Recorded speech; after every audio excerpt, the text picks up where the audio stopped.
Bismillahirrahmanirrahim. Assalamualaikum warahmatullahi ta'ala wabarakatuh. Alhamdulillahirabbil alamin. Wassalatu wassalam ala sayyidil mursalin wa ala alihi wa sahbihi wa man tabi'ahum bi ihsanin ila yaumiddin. Nawaitu ta'aluma wa ta'lim wa naf'a wal intifa' wal ifadah wal istifadah wal hatha ala tamasuki bi kitabillahi ta'ala wa sunnati rasulihi wa du'a ilal huda wa dalalata alal khairi wa ibtigha'a mardatihi wa qurbihi wa thawabihi subhanahu wa ta'ala. Allahumma faqihna fid din wa alimna ta'wil. Rabbi shrah li sadri wa yassir li amri wahlul 'uqdatam min lisani yafqahu qawli waj'al li waziran min ahli. Bismillahirrahmanirrahim. Alhamdulillah. Alhamdulillahirabbil alamin. Kita berjumpa lagi di kelas ke-6 daripada kitab Jala'ul Afham ini. Kita di sifat yang terakhir daripada sifat ma'ani, dan ini sifat yang sedikit susah, dan di dalam sifat ini yaitu sifatul kalam. Dia dikatakan ilmu kalaman itu karena memang problem yang paling mendasar dan paling susah dan banyak memakan korban adalah problem tentang memahami dan membuktikan thubutnya sifatul kalam pada zat ilahiyah. Jumhur ahli sunnah mengatakan bahwasanya sifatul kalam ini adalah sifat yang ada pada Allah Subhanahu wa taala, sifatun wujudiyah qaimatun bi dzatihi subhanahu wa taala. Jayyid jiddan. Ini adalah majoriti ulama ahli sunnah daripada Asy'ariyah dan Maturidiyah. Adapun selain ahli sunnah yang mengatakan sifat kalam ada, itu adalah Wahabiyah. Wahabiyah atau Mujassimah mengatakan bahwasanya sifat kalam ini ada. Terus bezanya dengan Asy'ariyah ini apa? Ada beda mendasar antara keyakinan Wahabi dan ahli sunnah di dalam titik bahwasanya kalam, ini penting ya. Sifat kalam yang ada pada zat Allah ini, dia adalah sifat yang bukan huruf dan suara menurut ahli sunnah, dan menurut Mujassimah itu adalah huruf dan suara. Kenapa? Karena Mujassimah memang mereka mempunyai mindset minda mereka itu menurut saya sedikit tidak sepandai. Itu kalau bahasa halusnya ya, nih, tidak sepandai ahli sunnah minda mereka ya. Kenapa? Karena memang ini adalah cara mereka berpikir. Mereka tidak bisa untuk memahami kalam, sifat kalam selain huruf dan suara. Kenapa? Karena setiap hari mereka itu melihat orang itu berbicara menggunakan huruf dan suara. Karena itu mereka melihat bahwasanya setiap hari mereka melihat orang itu berbicara menggunakan huruf dan suara. Mereka mengisbatkan, mereka memberikan apa yang ada di dalam manusia dan makhluk itu kepada Allah Subhanahu wa taala, dan mereka itu mengatakan bahwasanya huruf dan suara yang ada pada Allah Subhanahu wa taala itu sifat kalam yang ada pada Allah Subhanahu wa taala itu adalah huruf dan suara. Ulama ahli sunnah akan membuat mereka akan menanyai mereka dengan sebuah pertanyaan. Loh, Anda kan tahu bahwasanya yang namanya huruf dan suara itu perkara yang hadis, dia bukan perkara yang qadim. Kenapa seperti itu? Tengok ya. Huruf dan suara. Kita mulai daripada huruf. Huruf itu mempunyai awal dan akhir. Huruf apapun ya. Anda nak tengok huruf Arab akan mulai daripada alif dan selesai daripada ya. Apa? Huruf Inggrisiyah, huruf English akan mulai dari E selesai daripada Z. Huruf Jepun, saya tak tahu huruf Jepun macam mana, cuma saya yakin bahwasanya ada awal dan ada akhir. Semua huruf di dunia ini pasti ada awalnya dan ada akhirnya. Ini pasti. Suara macam mana Habib? Suara pun sama. Suara pun dia pasti ada awal dan ada akhirnya. Pasti itu. Suara pasti ada awalnya. Dan yang namanya suara, seseorang tidak akan bisa untuk mengeluarkan suara itu satu waktu lebih daripada satu suara. Pasti itu. Tengok ya, ketika Anda itu berbicara dengan kata-kata Jala'ul Afham. Kitab ini namanya Jala'ul Afham. Ada suara dulu ja. kemudian la, kemudian u. U ini tidak akan ada kecuali la itu selesai. La tidak akan ada kecuali ja itu selesai. Itulah yang namanya apa ya? Sistem bagaimana manusia itu berbicara. Maknanya jalaul afham ada awalnya dan ada akhirnya, dan Anda tidak akan bisa untuk melafadzkan jalaul afham di dalam satu waktu sekaligus. Tidak mungkin. Pasti jim dulu, lam, alif, hamzah, baru nanti huruf-huruf setelahnya. Itulah yang namanya huruf dan suara. Dikatakan suara ini di dalam ilmu kalam, dia adalah perkara yang apa ya? Saya bilang ya. Dikatakan dia itu perkara yang tidak stabil. Apa makna suara? Perkara yang tidak stabil. Makna suara perkara yang tidak stabil, dia itu tidak mungkin ada suara itu langsung satu, semuanya ada dalam satu waktu. Tidak ada seperti itu. Suara itu akan ada satu demi satu. Satu ada, yang satunya tak ada. Kemudian yang ini hilang, ada yang ini hilang, ada yang ini. Terus seperti itu. Itu yang namanya apa? Suara. Para ulama ahli sunnah, diantaranya adalah Imam Sanusi sendiri dalam kitabnya Ummul Barohin, mengatakan bahwasanya barang siapa mensifati Allah dengan suara dan huruf, maka dia itu seperti mensifati Allah dengan kebisuan. Memang seperti itu, Sof. Karena ada nauk bisu. Karena kita berbicara dengan suara dan huruf, kita itu tidak bisa untuk mengungkapkan apa yang kita ketahui. Kita kan ketahui banyak ya. Saya sudah belajar sampai PhD sekarang. Maknanya apa yang saya ketahui itu bukan satu, dua ilmu. Banyak ilmu saya ketahui, tapi ilmu itu tidak bisa saya ungkapkan sekaligus. Kenapa? Karena memang sistem saya berbicara seperti ini. Lidah saya satu, dan lidah saya hanya bisa untuk melafadzkan satu huruf dalam satu waktu. Saya tidak akan bisa untuk mengungkapkan semua saya punya pengetahuan di dalam satu waktu. Ini adalah di dalam, kalau kita nak tengok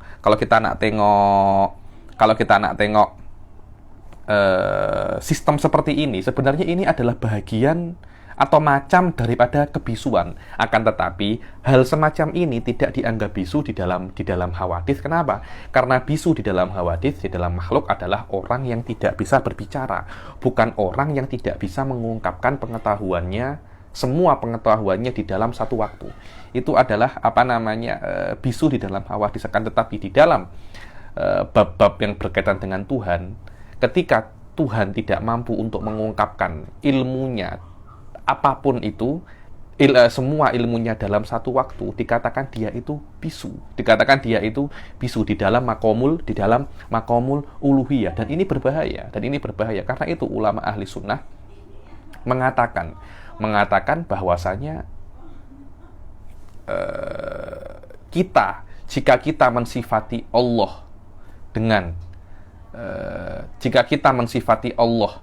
dengan suara dan huruf, kita itu semacam menghinakan Allah.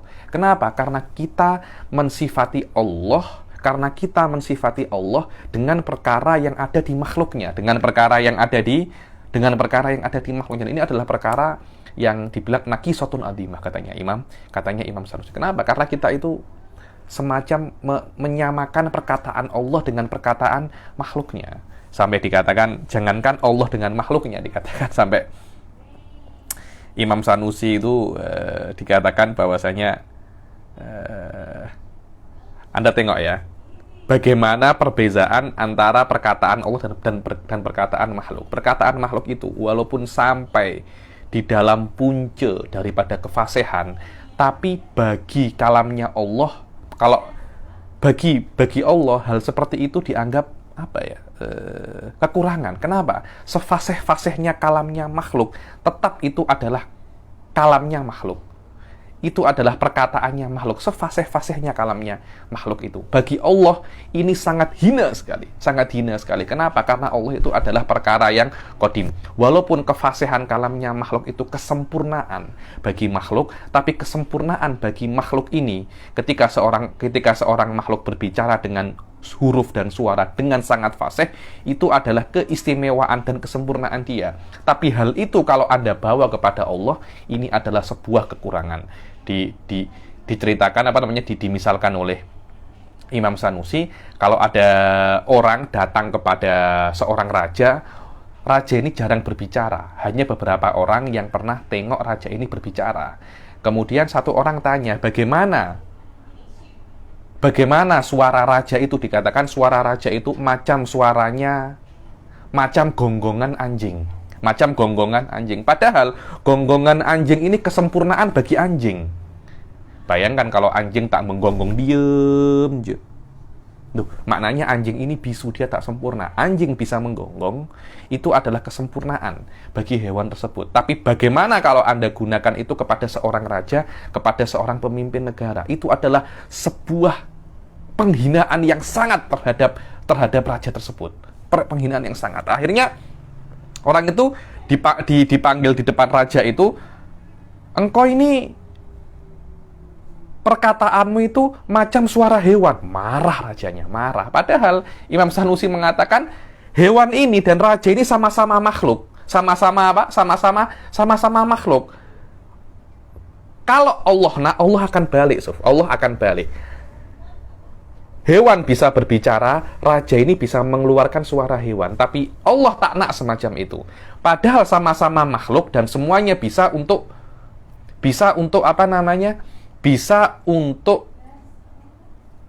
menggunakan kesempurnaan yang ada pada lainnya. Kesempurnaan yang pada anjing ini bisa diletakkan di manusia. Kesempurnaan yang ada di manusia bisa diletakkan di anjing. Itu mungkin saja bagi Allah Subhanahu wa Ta'ala. Kenapa? Karena dua-duanya ini sama-sama mungkin. Karena saya kejap lagi kita akan baca al-mumkinat fi haqqihi ta'ala. Itu je, sama-sama mumkinatnya, cuma beda jenis, sama-sama mumkinat. Beda jenis, kita katakan kesempurnaan yang ada pada anjing kita letakkan kepada manusia, betul? Itu adalah sebuah penghinaan kepada manusia. Bagaimana jika perkara yang hadis kita letakkan kepada Allah Subhanahu wa Ta'ala, itu lebih menghina Allah daripada engkau menghina raja dengan gonggongan anjing tersebut. Itulah bagaimana Imam Sanusi itu menjelaskan. Tengok bagaimana kehebatan kalam Allah Subhanahu wa Ta'ala jika dibandingkan dengan kalam makhluk. Nabi Musa dahulu pernah diminta oleh Allah Subhanahu wa Ta'ala untuk bermunajat dengan Allah di Gunung Tursina selama 40 hari. Diriwayatkan bahwasanya setelah 40 hari itu Nabi Musa itu setiap pulang daripada kholwahnya itu, setiap dengar perkataannya orang itu, dia menutup telinganya. Kenapa? Karena setelah mendengar kalam Allah, mendengar kalamnya manusia, macam tak level. Sampai beberapa bulan oleh Allah dilupakan bagaimana nikmatnya kalam Allah Subhanahu wa Ta'ala. Baru Nabi Musa bisa untuk berinteraksi dengan manusia-manusia yang lain. Diriwayatkan pula daripada Ibn Athaillah As-Sakandari, ada seseorang wali abdal namanya Makinuddin Al-Asmar. Beliau itu bermimpi bertemu bidadari, borak dengan bidadari, cakap dengan bidadari. Setelah terbangun daripada mimpinya 2-3 bulan, setiap mendengar perkataannya manusia biasa, dia muntah. Kenapa? Karena perkataannya bidadari jauh lebih indah daripada perkataannya manusia. Ini sama-sama makhluknya, bidadari makhluk, manusia juga makhluk, tapi level kalamnya berbeza. Ketika mendengar kalamnya bidadari, kemudian mendengar kalamnya manusia, Makinuddin Al-Asmar ini muntah. Ini adalah bagaimana kita melihat perbedaan antara kalam Allah dan kalamnya makhluk. Ahli sunnah mengatakan bahwasanya Allah ini mutakalim dengan makna ada pada zat Allah itu sifatul ada pada zat Allah itu sifatul kalam. Cukup dikatakan Allah itu mutakalim kalau kita mengatakan bahwasanya ada pada zat Allah itu sifatul kalam. Yang mana sifatul kalam ini bukan huruf dan suara, dan sifat Allah itu bukan makhluk, dengan makna Allah tidak menciptakan sifatul kalam yang ada pada zatnya. Berbeza dengan Mujassimah yang mengatakan bahwasanya kalamnya Allah itu adalah huruf dan suara, adalah huruf dan suara. Kenapa? Karena mereka melihat setiap perkataan yang ada di dalam dunia nyata tidak mungkin terbina kecuali di dalam huruf dan suara. Selama yang ada di dalam dunia nyata, di dalam apa yang mereka saksikan ini tidak ada kalam kecuali dengan huruf dan suara, maknanya kalamnya Allah pun juga dengan huruf dan suara. Ini adalah akidah Wahabi yang ditolak mentah-mentah oleh para ahli sunnah. Adapun Mu'tazilah, mereka lebih terhormat Mu'tazilah ini, dan saya kira mereka jauh lebih pandai daripada Mujassimah ini. Mereka mengatakan bahwasanya memang kami melihat bahwasanya perkataan kalam di dalam dunia ini yang kami lihat tidak ada kalam kecuali menggunakan suara dan huruf. Dan suara dan huruf itu perkara yang hadis karena ada unsur-unsur makhluk di situ, ada awal, ada akhir. Semua itu adalah unsur-unsurnya makhluk, huruf dan suara, semuanya itu adalah unsur-unsur bahwasanya ini adalah hadis. Selama ini adalah unsur hadis dan kami tidak bisa untuk mensifati Allah dengan perkara yang hadis, maka kami, maka kami mengatakan Allah itu tidak mempunyai sifatul kalam. Allah tidak mempunyai sifatul kalam. Terus apa maknanya Allah itu berbicara dengan Musa itu apa? Makna Allah berbicara dengan Musa, maknanya adalah Allah menciptakan, Allah menciptakan suara dan huruf di pokok, di batu, dimanapun, di pokok dan batu itu Nabi Musa mendengar suara itu. Tapi suara dan kalam itu tidak ada pada zatnya Allah Subhanahu wa Ta'ala. Kenapa? Karena yang namanya kalam pasti terbina dari suara dan huruf. Ahli sunnah ketika menyikapi perbezaan antara Mu'tazilah dan dan Mujassimah, dan melihat bahwasanya apakah memang benar suara dan huruf itu, yang namanya perkataan itu harus suara dan huruf. Ahli sunnah menyelam lebih dalam di dalam masalah ini, kemudian mereka sampai di dalam hasil bahwasanya ada beberapa kalam yang dia itu bukan suara dan huruf. Apa? Perkataan nafsi. Kalau saya cakap pada diri saya tak ada lafadznya ya. Esok seumpamanya dalam hati saya cakap, esok malam saya nak mengajar Jala'ul Afham. Itu adalah kalamun nafsi, dan itu tidak ada suara dan huruf. Begitu pula perkataan Akhtol bahwasanya innal kalama la fi fuadin wa innama ju'ilal lisanu alal fuadi dalila, bahwasanya yang namanya perkataan itu ada di dalam hati. Adapun lafadz yang ada di dalam lisan ini adalah petunjuk dari apa yang ada di dalam hati, dan perkataan hati tidak ada suara dan huruf. Disitulah ahli sunnah mengatakan kepada Mu'tazilah bahwasanya ada perkataan itu bukan suara dan huruf.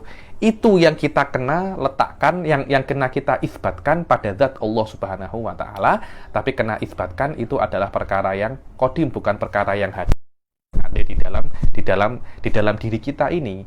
Perkataan kita walaupun tidak ada suara dan huruf di dalam nafsi kita, tapi ada awal dan akhir. Kalam nafsi itu sendiri atau dengan makna sifatul kalam, dengan makna sifatul kalam yang qadim, itulah yang ada pada zat Allah Subhanahu wa Ta'ala. Bahkan ahli sunnah masuk lebih dalam lagi bahwasanya sifatul kalam ini ada pada diri manusia, walaupun manusia itu tidak melafadzkan satu huruf pun. Kalau Anda tengok orang bisu, orang yang kurang upaya, dia tidak bisa untuk berbicara, tapi dia mempunyai bahasa isyarat. Macam ini. Nah, itu adalah bahasa isyarat untuk mengungkapkan apa yang ada pada diri dia. Ahli sunnah mengatakan orang bisu ini mutakalim. Orang bisu ini apa? Mutakalim. Kenapa? Karena dia mempunyai sifatul kalam, cuma cara dia berbicara bukan seperti cara bicara kita, bukan seperti cara bicara kita, dan belum tentu sesuatu yang keluar daripadanya itu suara dan huruf dia itu berbicara. Kita tengok radio, televisi, handphone, keluar daripadanya suara dan huruf, tapi kita tidak mengatakan benda-benda ini mempunyai sifatul kalam. Tengok. Jadi antara suara dan huruf dan sifatul kalam itu ada sebuah perbedaan. Sifatul kalam adalah sifat yang ada di dalam diri Anda. Dengan adanya sifat itu, Anda bisa mengungkapkan apa yang Anda ketahui dengan huruf atau dengan dengan huruf atau dengan selain huruf. Ini memang perkara yang susah untuk difahami. Saya tengok di Malaysia pun ada problem pasal ini. Beberapa orang tanya pasal pasal iskalnya Pak Dail atau apa dengan saya.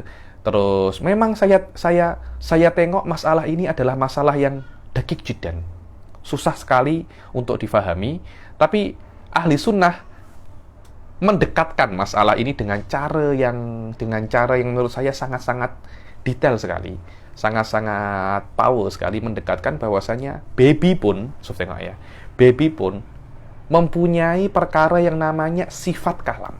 Mempunyai perkara yang namanya apa? Sifat kalam. Karena ketika baby itu menangis, maknya itu tahu baby ini nak apa. Dia apa yang dia nak? Apa yang dia nak? Oh, dia nak minum susu. Dia nak minum susu atau dia nak makan atau dia nak tidur. Maknya itu tahu dia nak mengungkapkan apa yang dia nak. Cuma cara bicaranya dia tak macam cara bicara kita. Kenapa? Karena lidahnya masih belum sempurna. Walaupun lidahnya itu belum sempurna, tapi dia menunjukkan apa yang dia nak dengan cara yang dia mampu. Dia menunjukkan itu karena dia mempunyai sifatul kalam. Jadi belum tentu orang itu mempunyai sifatul kalam, dia bisa menunjukkan dengan suara dan huruf. Begitu pula adanya suara dan huruf belum tentu menandakan perkara itu mempunyai sifatul kalam. Inilah sikit tentang sifatul kalam. Dan memang perkara ini perkara yang sedikit susah, dan saya harap untuk sedikit difahami saja. Anda kena paham bahwasanya kalam ini adalah sifat. Macam dia itu kudroh, irodah, ilim, ada sifat namanya kalam, dan dia bukan suara dan huruf. Itu adalah indah ahli sunnah wal jamaah. Jayid. Dan sifatul kalam ini tidak bisa diketahui kecuali dengan dalilun nakli, dengan makna ketika ada Al-Quran dan sunnah, kemudian Rasul mengatakan bahwasanya Allah itu mutakalim, baru kita mengetahui bahwasanya Allah itu mempunyai sifatul kalam. Dan masalah sifatul kalam ini mempunyai efek yang sangat besar. Banyak sekali yang terbunuh di dalam pertarungan pasal sifatul kalam itu, karena ketika itu khilafah Islamiyah dikuasai oleh Mu'tazilah dan mempunyai saulah wal jaulah, kekuatan untuk memaksakan kehendaknya kepada orang-orang muslim yang lain, yang mana mereka itu mengatakan bahwasanya dari awal Allah tidak mempunyai sifatul kalam, dan jikapun ada kalam yang di dalam Al-Quran dikatakan kalamullah Musa taklima, maknanya Allah Subhanahu wa taala menciptakan sifat kalam, menciptakan suara dan huruf pada selain zat Allah Subhanahu wa taala, seperti pokok dan bebatuan, yang kemudian dalam pokok dan bebatuan itu Nabi Musa mendengar suara-suara tersebut. Dari situlah ada yang namanya fitnah halil Quran makhluk amla. Kata-kata Quran di sini di dalam ilmu kalam atau ilmu akidah dimaknai menjadi dua. Quran itu boleh maknanya dia itu sifatul kalam yang ada pada zat Allah Subhanahu wa taala, itu juga dinamakan makhluk. Maaf. Sifatul kalam yang ada pada zat Allah juga dinamakan Quran. Begitu pula Al-Quran yang setiap hari kita baca itu juga dinamakan apa?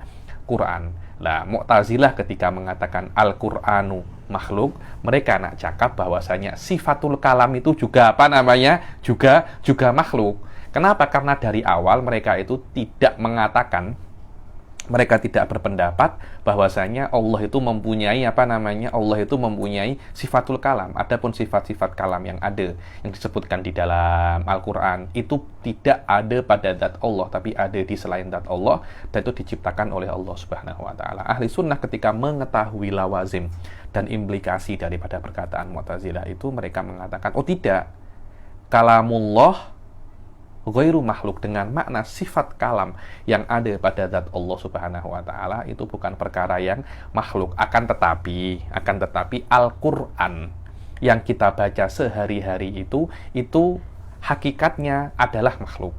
Cuma Anda tidak boleh untuk mengatakan itu makhluk agar tidak ada tawahum, agar tidak difahami bahwasanya Anda mensifati Allah dengan perkara yang makhluk. Kenapa? Karena Al-Quran ini, kata-kata Al-Quran di dalam ilmu kalam dikatakan kata-kata Al-Quran ini namanya mustarok lafdi. Lafadznya satu tapi maknanya dua. Satu makna adalah sifat pada zat Allah. Makna yang kedua adalah Al-Quran yang kita baca setiap hari. Kalau Al-Quran yang kita baca setiap hari ada awal dan ada akhirnya, pasti dia itu adalah perkara yang hadis. Berbeza dengan sifat yang ada pada zat Allah, itu adalah perkara yang qadim. Kalau Anda mengatakan Al-Quran makhluk, takutnya difahami Anda bermaksud sifat yang ada pada zat Allah itu adalah perkara yang hadis. Karena itulah para ahli sunnah tidak mengatakan hal-hal yang mengatakan Al-Quranu hadis atau Al-Quranu makhluk. Tidak boleh seperti itu di depan orang awam. Kenapa? Karena mereka itu akan memahami, takutnya mereka memahami Allah Subhanahu wa taala itu mempunyai sifat yang hadis pada zatnya. Inilah sedikit tentang sifatul kalam. Ada satu hal lagi yang saya sampaikan. Kenapa kok Al-Qur'an dikatakan kalamullah? Tidak hatta yasma'a kalamullah. Fa'ajirhu hatta yasma'a kalamullah. Kalau ada orang kafir datang kepadamu, maka lindungi dia sampai dia itu mendengar kalamullah. Apa makna kalamullah? Sampai dia itu mendengar Al-Qur'an. Terus kenapa Al-Qur'an itu walaupun tidak ada pada zat Allah dengan makna yang kita baca ini, tidak ada pada zat Allah, tapi kenapa dikatakan dia itu adalah kalamullah? Kenapa dikatakan dia itu kalamullah? Bukan karena dia itu ada pada zatnya Allah, tidak. Akan tetapi Al-Quran yang ada sekarang itu disusun direct oleh Allah Subhanahu wa taala, diturunkan ke malaikat Jibril daripada langsung kepada Rasulullah Shallallahu alaihi wasallam. Maknanya makna dan lafadz Al-Quran langsung disusun oleh Allah Subhanahu wa taala. Karena direct disusun oleh Allah Subhanahu wa taala, dikatakan itu adalah kalamullah. Bukan karena Al-Quran itu qaimatun fi dzatillah, bukan seperti itu maknanya, tapi direct disusun oleh Allah Subhanahu wa ta'ala. Karena Al-Quran direct disusun oleh Allah Subhanahu wa ta'ala, dikatakan Al-Quran itu kalamullah. Dikatakan Al-Quran itu apa? Kalamullah. Inilah sedikit tentang sifatul kalam. Saya tak nak terlampau jauh pasal ini karena ini memang susah. Dan untuk level pertama pengajian akidah, apa yang saya sampaikan sudah lebih daripada cukup untuk memahami apa? Untuk memahami sifatul kalam. Jayyid. Al-kalam wa huwa sifatun qaimatun bidzatihi ta'ala laysat bi hurufin wala sautin tadullu ala jami'in ma'lumah. Dibilang kalam itu adalah sifat yang qadimah, yang qaimah bidzatihi ta'ala, dan dia itu bukan huruf dan suara. Sudah saya katakan kenapa itu bukan huruf dan suara, khilafan lil mujassimah atau wahabiyah yang mengatakan bahwasanya sifat kalam itu adalah huruf dan suara, dan bukan juga dia itu suara juga, bukan dia huruf, bukan dia suara. Yang mana sifatul kalam itu ta'alluqnya ta'alluqud dalalah. Apa makna ta'alluqud dalalah? Maknanya sifatul kalam bisa menunjukkan apa yang Allah ketahui. Memang seperti itu. Semakin banyak apa yang Anda ketahui, semakin power kalam Anda. Seperti itu memang. Jadi ketika orang itu belajar sampai profesor, sampai menjadi profesor, kalamnya dia pasti best. Kenapa? Karena ilmunya itu banyak. Semakin banyak ilmunya, semakin best kalam Anda. Bayangkan Allah itu ya'lam kulla syai'. Allah itu mengetahui segala sesuatu, maka Allah juga bisa menunjukkan segala sesuatu. Karena ta'alluqnya sifatul kalam sama dengan ta'alluqnya sifatul ilm. Yang mana sifatul ilm itu ya ta'allaq bi jami'il mumkinat wal wajibat wal mustahilat. Begitu pula sifatul kalam itu ya ta'allaq bi jami'il mustahilat wal wajibat wal jaizat. Cuma ta'alluqnya kalam itu ta'alluqud dalalah. Apa makna dalalah? Menunjukkan. Berbeza dengan ta'alluqul ilm, ta'alluqul inkisyaf, mengetahui. Ketika Allah mengetahui, Allah boleh menunjukkan apa yang Allah ketahui. Macam kita, kalau saya memahami sebuah masalah, saya bisa untuk menunjukkan kepada Anda apa makna masalah ini. Itu yang namanya ta'alluqud dalalah. Menunjukkan bukan mengetahui. Menunjukkan itu untuk memahamkan Anda. Saya tunjukkan apa yang saya pahami. Kalau saya hanya mengetahui dan saya tidak menunjukkan, maknanya saya itu alim tapi saya itu bukan mutakallim. Wallahu a'lam. Terus apa dalil Allah Subhanahu wa taala itu? Dalilnya banyak ya. Allah itu mempunyai sifat kalam atau tidak. Sebagian daripada ulama itu sebagian daripada ulama itu menempuh jalan akli, akan tetapi Imam Ghazali mengkritik orang yang mengatakan membuktikan Allah itu mempunyai sifatul kalam dengan dalil akli itu hampir semuanya itu muntakot. Tapi Imam Ghazali sendiri menggunakan sebuah dalil yang menurut saya dalil itu tidak kuat. Dibilang dalilul kamal wan naqs, sempurna dan tak sempurna. Maknanya mana yang lebih sempurna? Tuhan yang berbicara atau Tuhan yang tak berbicara? Seperti itu. Saya tengok dalil kamal wan naqs ini bukan dalil yang sempurna.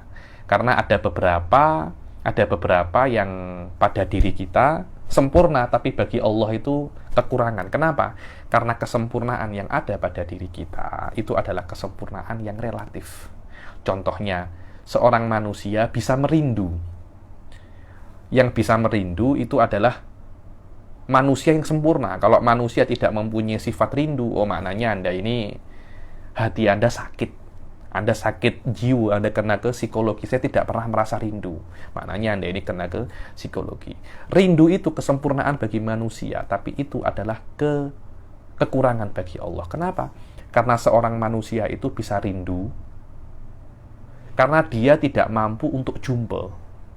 Oh, saya rindu dengan Indonesia. Kenapa? Karena saya tak mampu untuk pulang.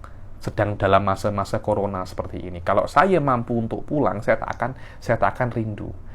Maknanya rindu itu terbina dari ketidakmampuan. Kalau Allah rindu, maknanya Allah itu tak mampu. Kerinduan kesempurnaan untuk kita, kekurangan bagi Allah Subhanahu wa taala. Karena itu al-kamal wan naqs bukan dalil yang sempurna. Sebab dia bukan dalil yang sempurna, maka jumhur ahli sunnah nak membuktikan Allah itu mempunyai sifatul kalam dari mana? Dari Al-Quran wa sunnah, dari dalilun nakli.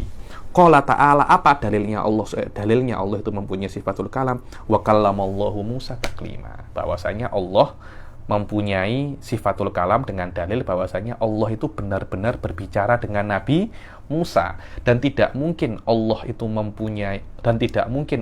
berbicara kecuali Allah itu mempunyai sifatul kalam. Itu dia dalilnya.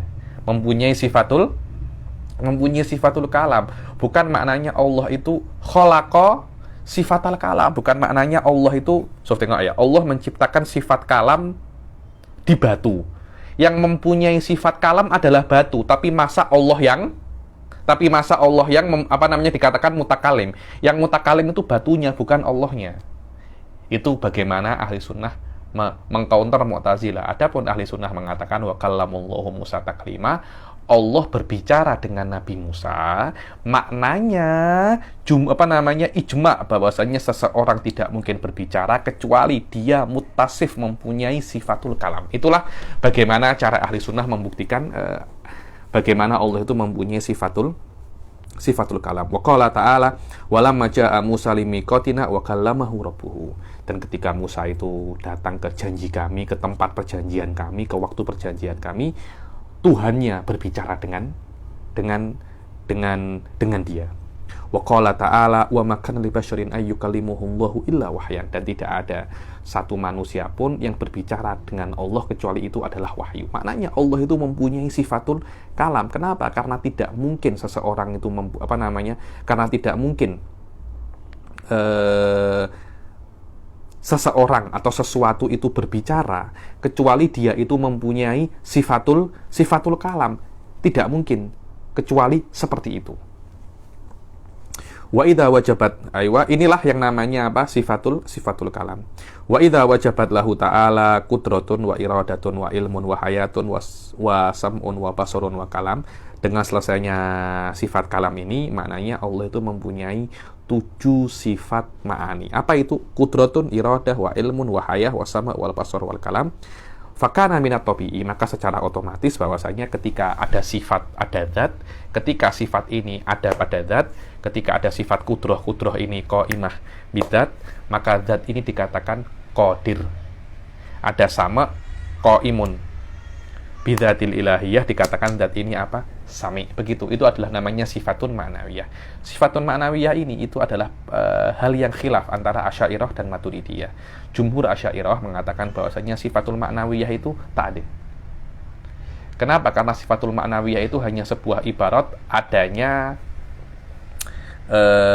sifat yang qaimah bidzat itu aja, tidak ada perkara yang kamal zaid selain daripada zat wa sifat itu aja. Tapi Maturidiyah mengatakan ada di atas sifat dan zat, namanya itu adalah hal, perkara antara wujud dan adam, namanya hal, dan itu ditolak oleh jumhur mutakalimin. Dan ini semua kaunuhu qadiran, kaunuhu muridan, kaunuhu aliman, kaunuhu hayyan, kaunuhu sami'an, kaunuhu basiran, kaunuhu mutakaliman, itu semua adalah sifatul ma'nawiyah. Sifatul ma'nawiyah dikatakan sifatul ma'nawiyah karena dia itu mulazimatun. Makna mulazimatun, ketika ada ma'ani, ada yang namanya ma'nawiyah, bukan sifatul ma'ani menciptakan ma'nawiyah, tidak seperti itu. Mulazimah, ada bersamaan.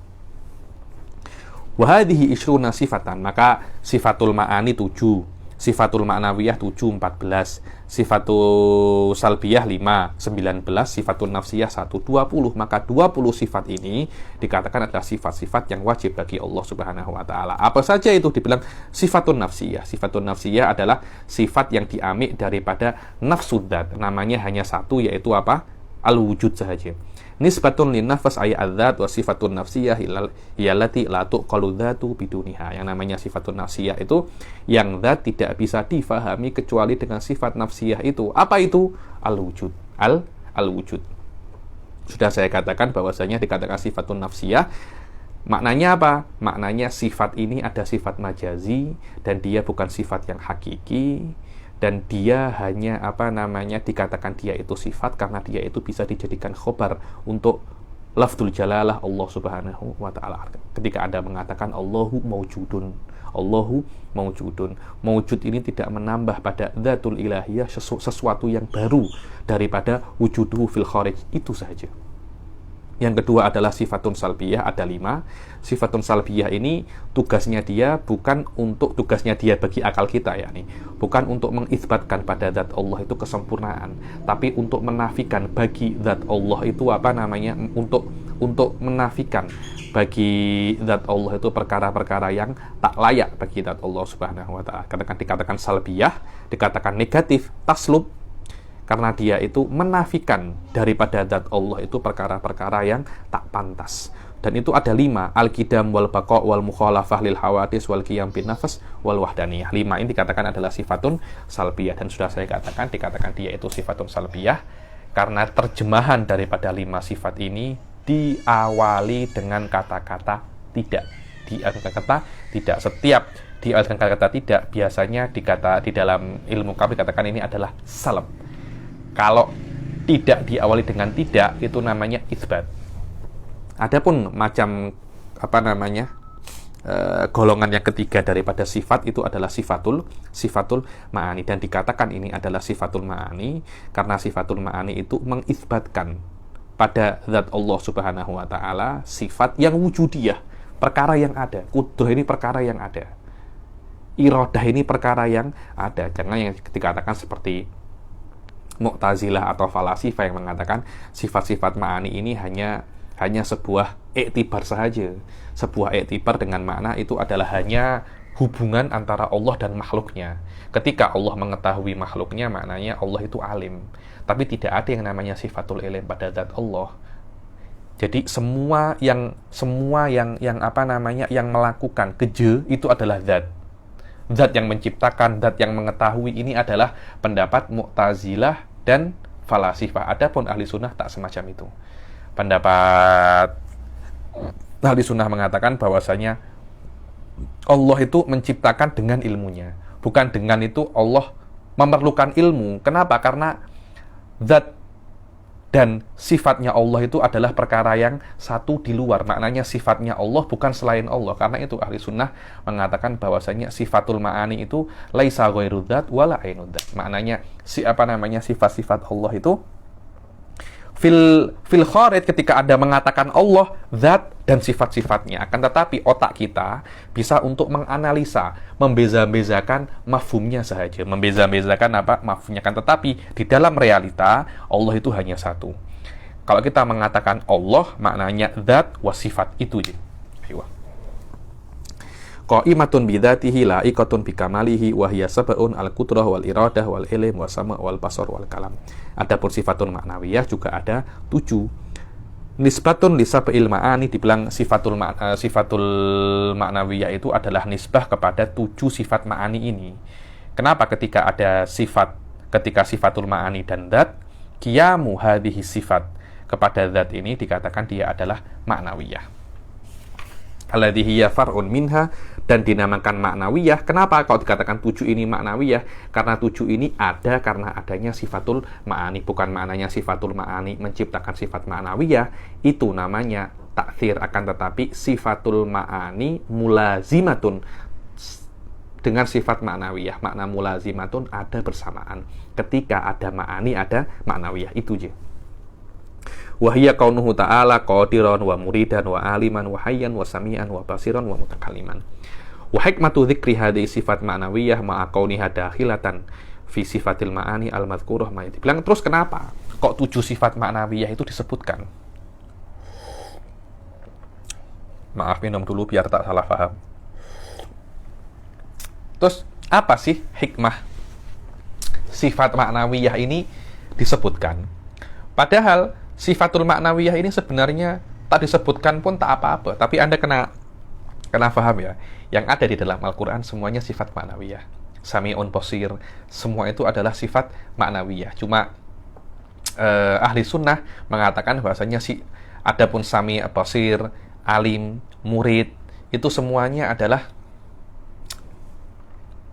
ibarat tentang adanya zat wa sifat, bukan perkara yang lain selain zat dan sifat. Itu je. Ini memang masalah ini sedikit pelik.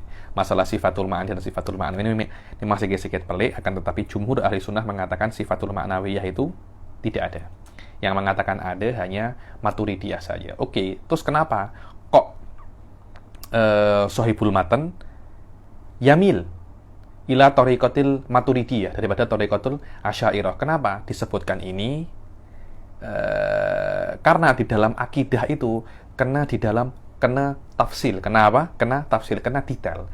Kalau Anda tidak mengetahui akidah ini secara detail, maknanya selama Anda mengetahui ma'ani, otomatis Anda mengetahui ma'nawiyah. Maknanya ma'nawiyah ta'iyah disebutkan.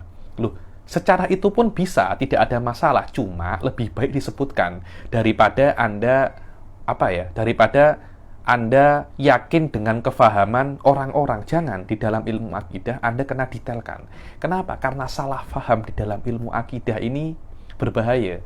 Jangan-jangan nanti akan ada orang faham bahwasanya Allah itu mempunyai kudrah, tapi Allah itu tidak qadir. Anda tidak akan tahu jika ada orang memahami seperti itu. Karena itu, agar orang itu tidak salah faham, disebutkan saja. Karena itu berkali-kali saya sebutkan, sebenarnya antara wajibil wujud wal qidam wal baqa itu ada talazum. Ketika Anda mengatakan Allah itu wajibil wujud, otomatis dia itu qadim dan bakin. Kenapa? Karena wajibil wujud itu tidak mungkin tidak ada di masa dahulu dan masa yang akan datang. Tidak mungkin tidak ada di masa dahulu itu adalah qadim. Tidak mungkin tidak ada di masa depan itu adalah baqa.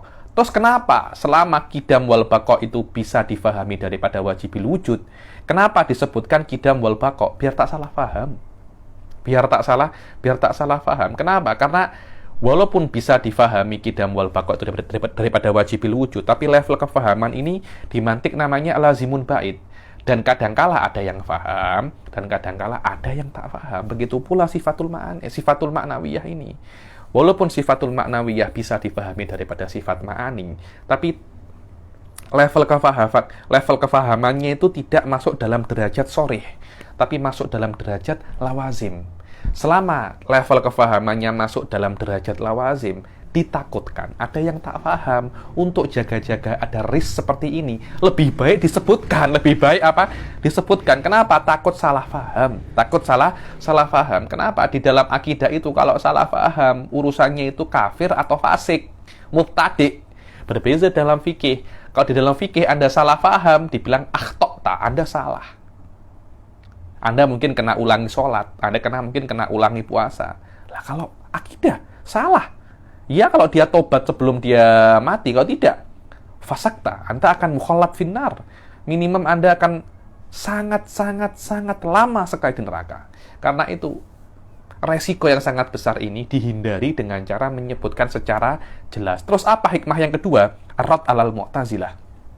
Untuk mengerot, untuk menjawab kepada Mu'tazilah, yang mana Mu'tazilah itu mengingkari sifatul ma'ani. Sifatul apa? Sifatul ma'ani, faqalu innahu ta'ala qadirun bidatihi wa muridun bidatihi. Dibilang Mu'tazilah itu mengingkari sifatul ma'ani dan mengingkari sifatul ma'nawiyah. Kenapa? Karena semua sifat-sifat itu, tugasnya semua sifat itu menurut Mu'tazilah semuanya dihandle oleh zat. Semuanya dihandle oleh zat karena mereka meyakini dengan dihandle-nya semua sifat itu oleh zat, kita akan merealisasikan yang namanya tauhid dan keesaan.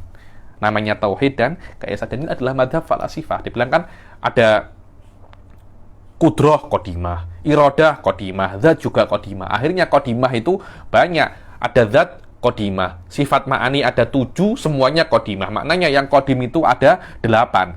Anta ini lebih teruk daripada Nasrani. Nasrani itu sifat mereka itu menyembah 3 qadim. Anda ahli sunnah menyembah 8 qadim. Ini adalah rod Mu'tazilah terhadap kita. Akhirnya mereka itu mengatakan bahwasanya sifat-sifat itu perkara yang tak ada. Semua adalah perkara yang i'tibari, hanya nisbah antara zat dan makhluknya. Semuanya keje sifat ini semuanya boleh dihandle oleh zat. Semuanya boleh dihandle oleh zat.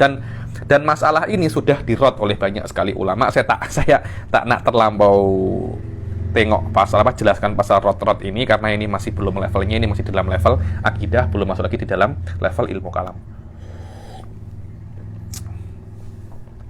Faqalu, maka Mu'tazilah itu mengatakan bahwasanya Allah itu mampu dengan zatnya. Allah itu menginginkan dengan zatnya. Bukan dengan kudrah dan iradah, bukan, tapi dengan zatnya. Wa hakadha ila akhiriha wa qasadu bidzalika tanziha lillah subhanahu wa ta'ala. Dan maksud mereka itu baik. Mereka ingin mensucikan Allah. Wa qalu in wasafnahu ta'ala bihadhihi sifat fa imma an takuna haditsatan wa imma an takuna qadimah. Dibilang kalau kita mengisbatkan sifat-sifat ma'ani ini, ada 2 kemungkinan. Ya imma sifat ma'ani itu hadis, wa imma qadim. Dua-duanya itu batil. Kalau hadis, tidak mungkin Allah itu mempunyai sifat yang hawadis. Anta ahli sunnah tak cakap macam itu, kami pun juga tak cakap macam itu. Oke, kami setuju Allah tidak mempunyai sifat yang hadis. Tapi kenapa Allah tidak mempunyai sifat yang qadim? Kalau Allah mempunyai sifat yang qadim, maka ada qadim selain Allah subhanahu wa ta'ala. Dan ini juga tidak boleh. Ahli sunnah menjawab bahwasanya memang sifat itu qadim, tapi sifat bukan selain Allah. Sifat bukan selain Allah. Karena itu kami mengatakan sifat itu laisa ainudzat wala huwa ghairudzat. Fa idza kanat hadisatan istahalat 'ala Allah ta'ala qadimatan au qadimatan ta'addadatil qudama fantafatil wahdaniyah. Wal jawab, dibilang kalau itu hadis maka tidak mungkin Allah itu mempunyai sifat yang hadis. Tetapi kalau sifat-sifat itu qadim, maknanya akan ada banyak yang qadim itu akan ada banyak. Ahli sunnah hanya menjawab fardul masalah kaunu sifat qadimah. Kenapa kok tidak boleh ta'dudul qudama? Yang tidak boleh itu qadim yang zat, tapi kalau qadim yang sifat tidak ada masalah, dan sifatnya Allah bukan selain Allah. Kenapa? Karena kalau kita menjawab, kalau kita mengatakan Allah, maknanya adzat al-muttasif bisifat, zat dan semua sifatnya Allah subhanahu wa ta'ala. Karena itu Anda tidak bisa mengatakan bahwasanya sifatnya Allah itu selain Allah. Sifatnya Allah adalah sifatnya Allah adalah bukan perkara yang asing daripada Allah subhanahu wa ta'ala. Karena itu kalau kita mengatakan Allah, maknanya zat al-qadimah al-muttasif bisifatil kamalat. Itu yang namanya apa? Allah subhanahu wa ta'ala. Wal jawab an dzalika an naqul inna hadhihi sifati laisat mustaqillatan an dzat. Bilang sifat ini bukan asing, bukan maknanya ada zat, ada sifat asing, tidak, tapi sifat ini ada pada zat Allah Subhanahu wa taala. Zat yang mempunyai sifat-sifat yang sempurna itu diberi nama atau mempunyai nama yang kita tahu, yang diberi kabar oleh para nabi, namanya Allah Subhanahu wa taala. Wa inna ma hiya tabi'atun lahu fa hiya sifatun wujudiyah qaimatun biha. Dibilang sifat-sifat ini qaimatun fi dzatillah Subhanahu wa taala. Inilah hal-hal yang wajib bagi Allah Subhanahu wa taala. Sekarang kita masuk ke hal-hal yang mungkin bagi Allah Subhanahu wa taala. Nanti akan ada hal-hal yang mustahil bagi Allah Subhanahu wa taala. Perkara yang jais bagi Allah Subhanahu wa taala adalah hal-hal yang berkaitan tentang mungkinat. Allah berbuat perkara yang mungkin atau meninggalkannya. Setiap itu adalah perkara yang mungkin, maka Allah itu bisa untuk melakukannya atau bisa untuk tidak melakukannya. Apapun itu. Menjadikan kita miskin, mungkin. Menjadikan kita kaya, mungkin. Ada beberapa perkara yang mungkin. Sebagian puak-puak atau kelompok-kelompok Islam itu mengatakan bahwasanya perkara-perkara ini bukan perkara yang mungkin, tapi perkara yang wajib. Contohnya apa? Contohnya itu mengutus Nabi.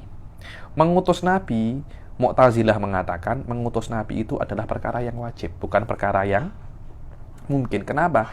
Kalau Allah bisa mengutus Nabi untuk mempermudah kita, maknanya itu adalah perkara yang soleh, perkara yang baik.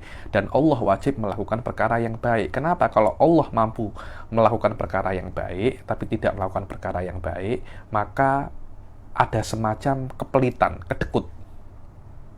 Dan Allah itu sia-sia, iseng je membuat manusia ini, membuat makhluk ini iseng. Kenapa? Karena Allah bisa untuk berbuat baik, tapi Allah tidak berbuat baik. Ahli sunnah wal jamaah tidak. Ahli sunnah wal jamaah berkeyakinan bahwasanya mengutus Nabi untuk kita, untuk mempermudah agar kita itu bisa beriman kepada Allah, itu semuanya adalah perkara yang jais. Itu semuanya karena rahmatnya Allah kepada kita, bukan karena kewajiban Allah mengutus Nabi.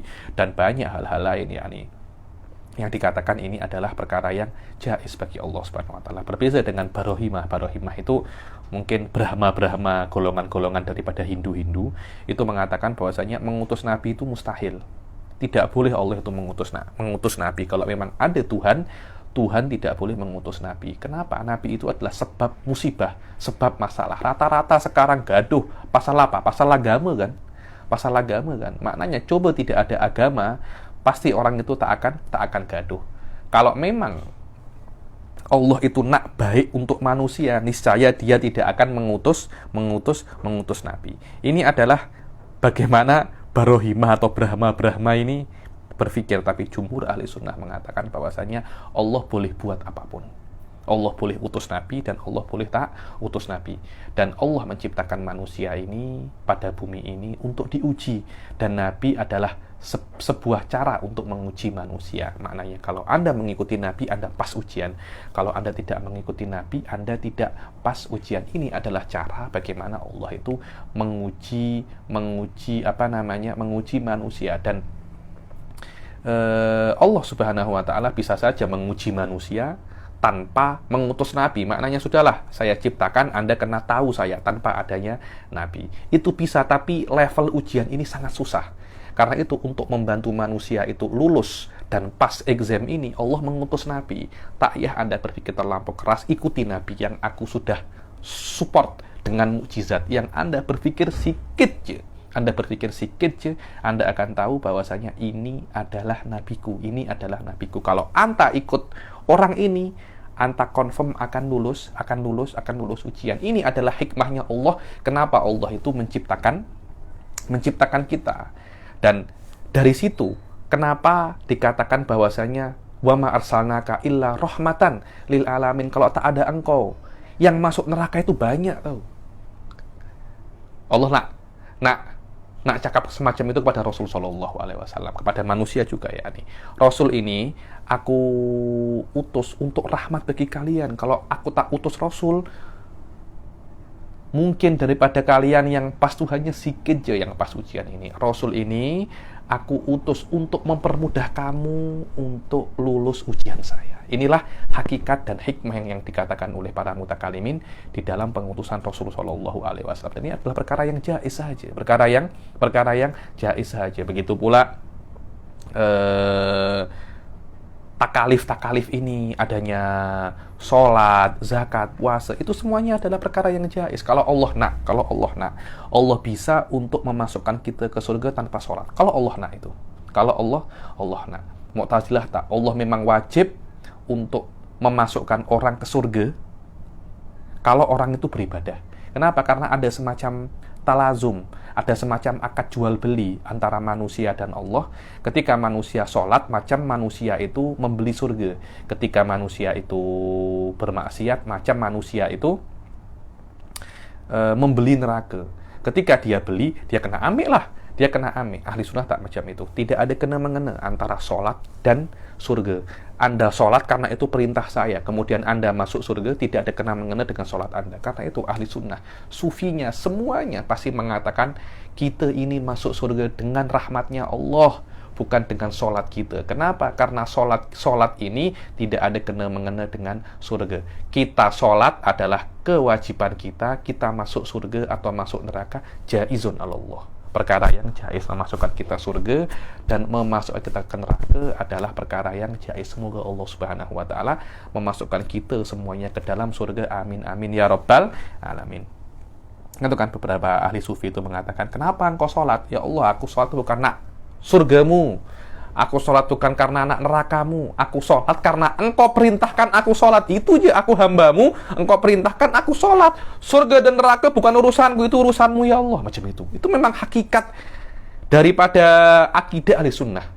Makrifat, ya ini makrifat hakiki ya seperti ini.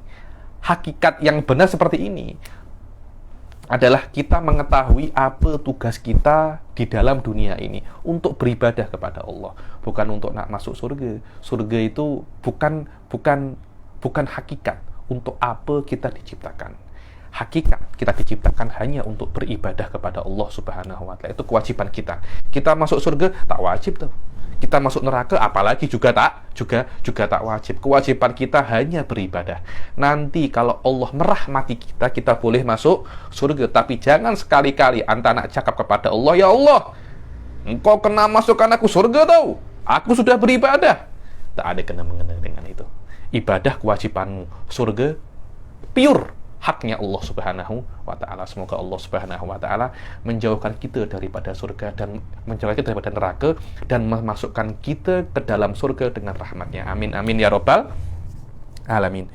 Al-jaiz fi haqqihi ta'ala qala nadim wa jaizun bi fadlihi wa adlihi tarku li kulli mumkinin kafilihi. Dibilang, dan Allah itu diperbolehkan, boleh bagi Allah itu dengan fadlinya, dengan keutamaannya, dengan rahmatnya, dan dengan keadilannya, meninggalkan setiap perkara mungkin atau melakukannya. Syarah, wal jaiz fi haqqihi ta'ala fi'lu kulli mumkinin aw tarkihi. Fi'lu kulli mumkinin aw tarkuh. Fayajibu ala kulli mukallafin an ya'taqida anna Allah ta'ala yajuzu lahu an yakhluq aw yakhtar min khalqihi ma syaa. Dibilang, maka setiap mukallaf itu hendaknya dia itu meyakini bahwasanya Allah itu boleh untuk menciptakan dan memilih. Allah menciptakan saya, letak saya di Indonesia, anta di Malaysia, anta di Thailand. Itu terpulang kepada Allah Subhanahu wa taala. Bukan maknanya Anda semacam ini Anda wajib di Indonesia. Tak ada macam itu. Anda itu ada karena Allah nak, dan dimanapun Anda ada, itu adalah pure keinginan Allah Subhanahu wa taala. Wala yajibu alaihi syai'un, dan Allah tidak wajib untuk buat apapun. Li'annahu huwal mutasarrif al-mutlaq wa makana li ahadin al-ikhtiyar ma'ahu. Tidak ada satu orang pun itu mempunyai keinginan, maknanya bisa memaksa Allah. Saya nak ini ya Allah, engkau kena turuti keinginanku. Tak ada semacam itu. Itulah yang namanya qahar. Apa itu qahar? Ketika semua menginginkan, satu ingin B, C, E, D, Allah nak apa? Keinginan Allah lah yang tercapai, yang ada, bukan keinginan Anda. Wali annahu biyadihil umur kulliha khairuha wa syarruha fahuwa yu'ti wa yamna. Dibilang Allah itu yang memiliki segala hal. Allah yang beri, Allah yang tak memberi, Allah yang memuliakan, Allah menghinakan, Allah memberi manfaat, Allah memberi mara bahaya, Allah mengampuni, Allah mengadab, Allah memberi pahala, Allah memberi dosa, wahakadha. Apapun, semuanya ini adalah pure daripada Allah Subhanahu wa taala. Qala ta'ala wa rabbuka yakhluqu ma yasha'u wa yakhtar. dan Tuhanmu lah yang menciptakan segala sesuatu yang apa dia nak, dan Tuhanmu yang memilih setelah diciptakan, dipilih engkau nak di mana, engkau nak di mana, engkau nak jadi apa, semuanya itu terpulang kepada Allah Subhanahu wa taala. Maka lahumul khiyarah, mereka tak ada pilihan. Adakah pilihan? Oh, saya nak jadi anaknya Trump. Tak ada macam itu. Anta tidak bisa untuk memilih. Wa qala ta'ala qulillahumma malikal mulki tu'til mulka man tasya wa tanzi'ul mulka mimman tasya wa tu'izzu man tasya wa tudillu man tasya biyadikal khair innaka ala kulli syai'in qadir. Allah subhanahu, wahai ya Allah, malikal mulki, raja daripada segala raja, engkau memberikan kerajaan terhadap siapa yang kau nak. Apapun yang engkau lakukan, semuanya terpulang terhadap pure keinginanmu. Itu namanya free will. Tulijul laila fin nahar wa tulijun nahara fil lail wa tukhrijul hayya minal mayyiti wa tukhrijul mayyita minal hayy wa tarzuqu man tasya bighairi hisab wa tarzuqu man tasya bighairi hisab. Dan engkau memberikan rezeki kepada siapa yang kau nak. Bukan maknanya engkau muslim engkau kena kaya, bukan maknanya engkau kafir engkau kena miskin. Tak ada macam itu. Orang kafir mungkin kaya, orang muslim mungkin miskin. Semuanya itu terpulang kepada Allah. Ini adalah kaidah Asy'ari. Ketika ada dua hal yang berbeza, maka satu hal ini bukan sebab yang lainnya. Muslim dan kaya. Bukan muslim sebabnya kaya, bukan kaya sebabnya muslim. Kenyang dan makan, bukan kenyang sebabnya kenyang adalah makan, bukan. Makan adalah perkara, kenyang adalah perkara yang lain. Maknanya kadangkala orang itu makan tapi dia tak kenyang. Semuanya adalah ciptaan Allah Subhanahu wa taala. Karena itu di surga nanti Anda makan tapi tak kenyang. Serono terus. Kita kalau makan satu pinggan kenyang, sedap. Dua pinggan tak sedap lagi. Kenapa? Karena ketika itu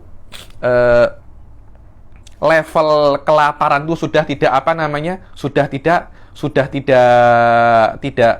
teruk lagi seperti ketika sebelum Anda makan. Itulah kaidah ahli sunnah wal jamaah. Ketika ada dua hal yang berbeza, maka salah satunya bukan ilah terhadap yang lainnya. Semuanya adalah ciptaan Allah Subhanahu wa taala. Api dan panas, bukan maknanya api itu atau api dan terbakar, bukan. Api dan panas, bukan itu. Ketika ada api, belum tentu api itu panas. Api perkara yang lain, panas perkara yang lain. Semuanya adalah ciptaan Allah Subhanahu wa ta'ala. Wa qala ta'ala lillahi ma fis samawati wa ma fil ard wa in tubdu ma fi anfusikum wa in tubdu ma fi anfusikum aw tukhfuhu yuhasibukum bihillah fayaghfiru liman yasha. Maka Allah mengampuni terhadap siapapun yang Allah nak.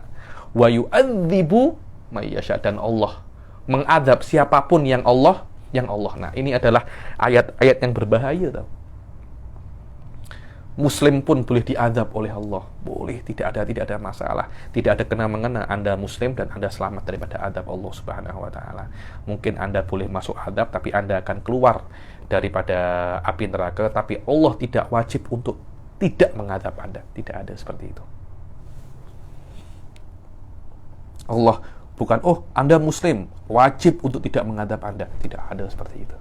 Tidak ada yang wajib bagi Allah Subhanahu wa ta'ala. Wallahu ala kulli syai'in qadir, dan Allah itu mampu terhadap segala hal. Dengan ini selesailah hal-hal yang berkaitan tentang Allah Subhanahu wa ta'ala.